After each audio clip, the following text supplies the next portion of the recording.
속보, 손흥민 1200억 원이면 되겠죠? 뉴캐슬 결국 레비 회장 눈 돌아가는 제안, 토트넘 이제 굿바이. 손흥민이 토트넘 호스퍼를 떠날 수 있다. 미국 매체, 클러치 포인트, 는 최근 손흥민과 토트넘의 결별을 예상하는 소식을 전했다. 는, 한국의 손흥민은 시즌 말 토트넘과의 결별 가능성을 암시했다. 그는 토트넘에서 어두운 시즌을 보냈고 다가오는 이적 시장을 통해 떠날 수 있다. 올 시즌 46경기에서 14골을 넣었다. 2015에서 16시즌 토트넘에 온 후 가장 낮은 기록이다. 라고 이야기했다. 손흥민의 2022에서 23시즌 잉글랜드 프리미어리그, EPL, 성적이 과거만큼 좋지 않은 건 사실이다.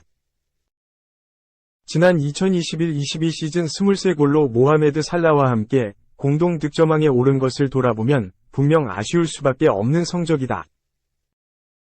팀 성적까지 8위, 이제는 유럽 대항전까지 장담할 수 없는 상황이니 이런 평가와 전망이 그리 이상하지도 않다.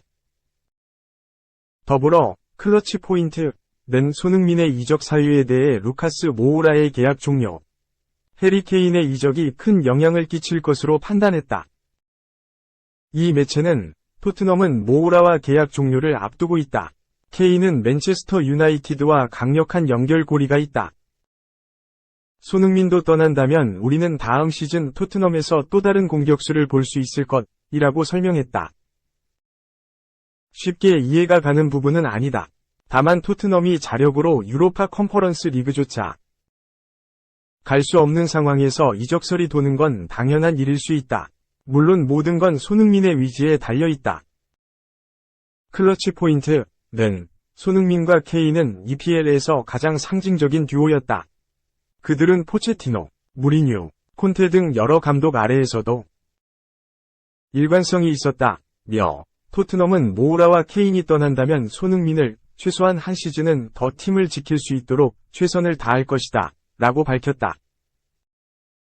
앞서 언급한 대로 토트넘의 불투명한 미래에 대한 여파가 손흥민을 흔들 것이란 전망도 있었다. 한편 손흥민은 지난 20일 한국 시간 브렌트포드전 1에서 3역전 패배 후 마지막 경기를 앞두고 있다. 경기 결과 브렌트포드전은 받아들이기 힘들다. 마지막 경기도 어려울 수 있다. 잘 회복해서 좋은 경기를 보여드릴 수 있도록 최선을 다하겠다. 며 팬분들에게 너무 감사하다. 한국 팬들을 포함 많은 팬이 오셨다. 많은 팬이 응원해주시는 걸 매 순간, 매주, 매 경기 느낀다. 여러분의 응원이 필요하다.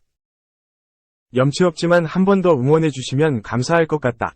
한 시즌 동안 부족한 나를 응원해주셔서 감사하다. 고 이야기했다.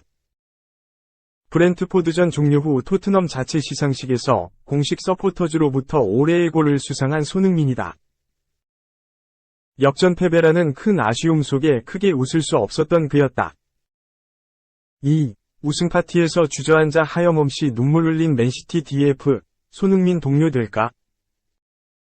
맨시티 수비수 에미리크 라포르트, 29가 기쁜 날 눈물을 흘렸다. 눈물의 의미는 기쁨일까? 슬픔일까?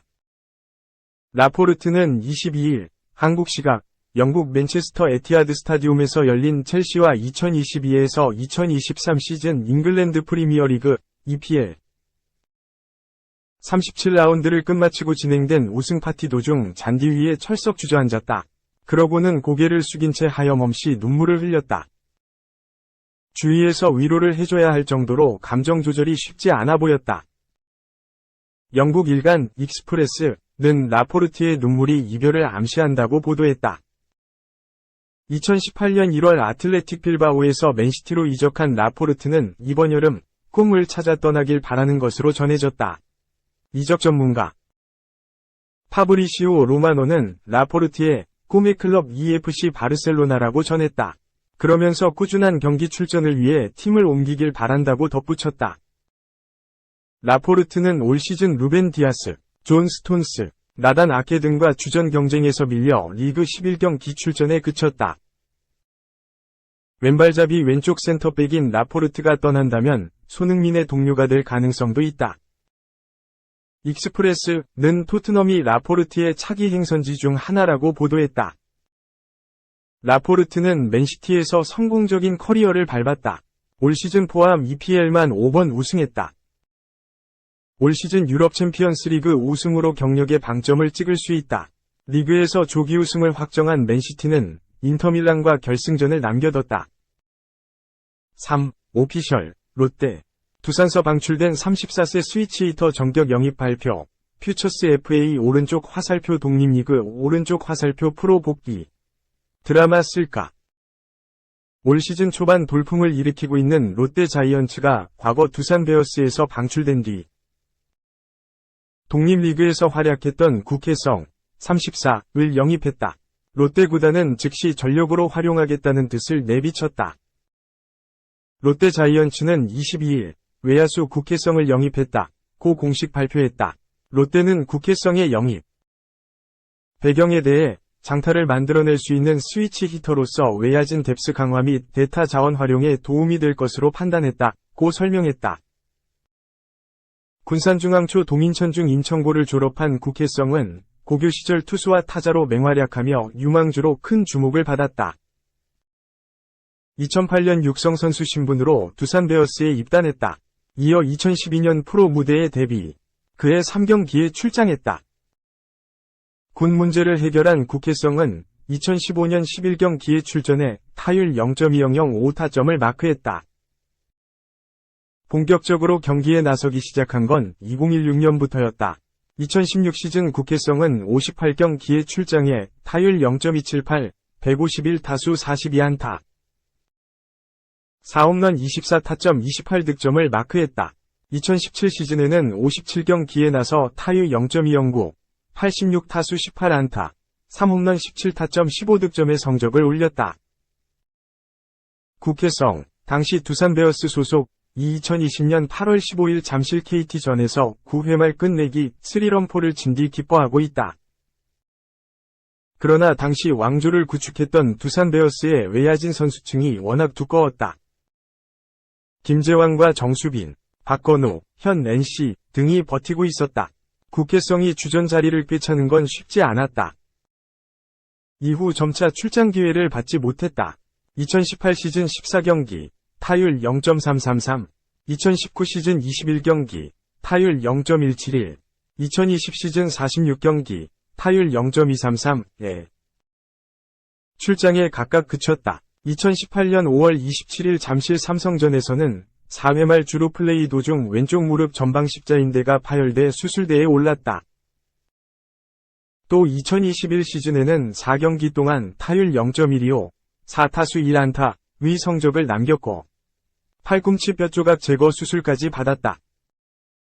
KBO 리그 통산 성적은 8시즌 동안 214경기에 출장해 타율 0.238, 416타수 99안타, 11홈런 66타점 65득점 3도루 42볼 넷 107삼진.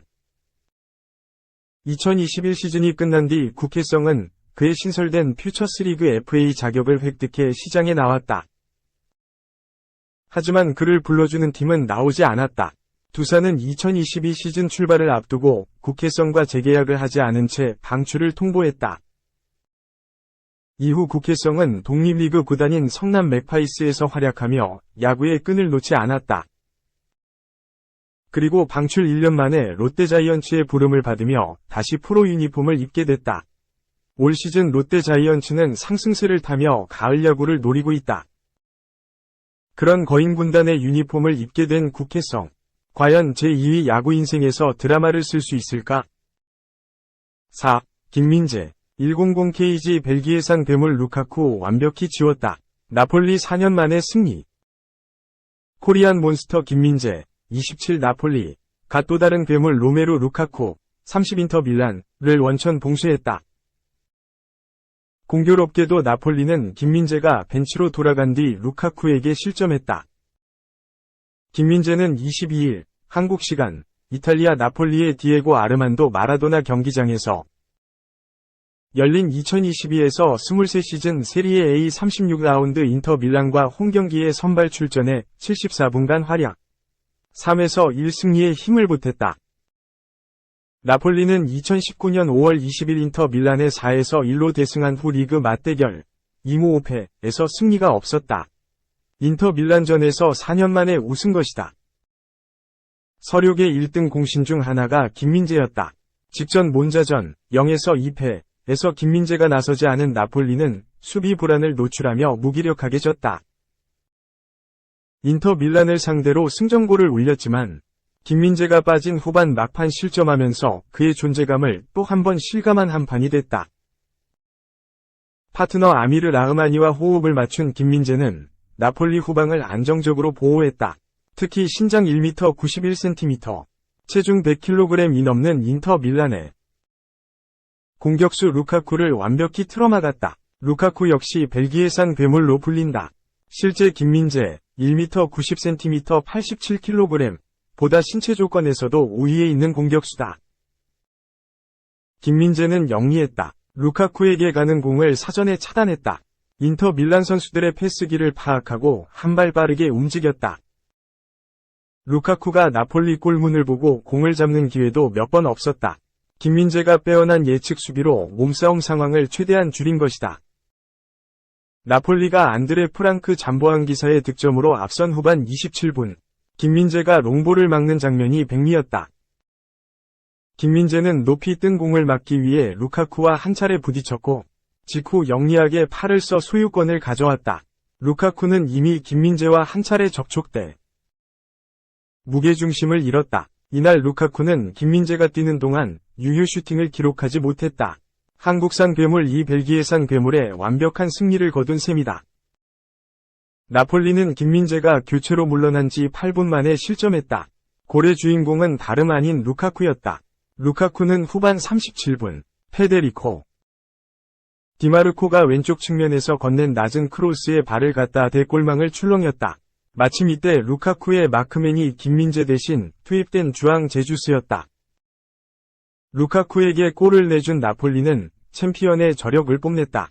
후반 40분 조반니 디 로렌초의 가마차기로 재차 앞서갔고, 경기 종료 직전 역습 상황에서는 지안루카 가에타노가 추가골을 뽑아내며 경기를 매줘줬다.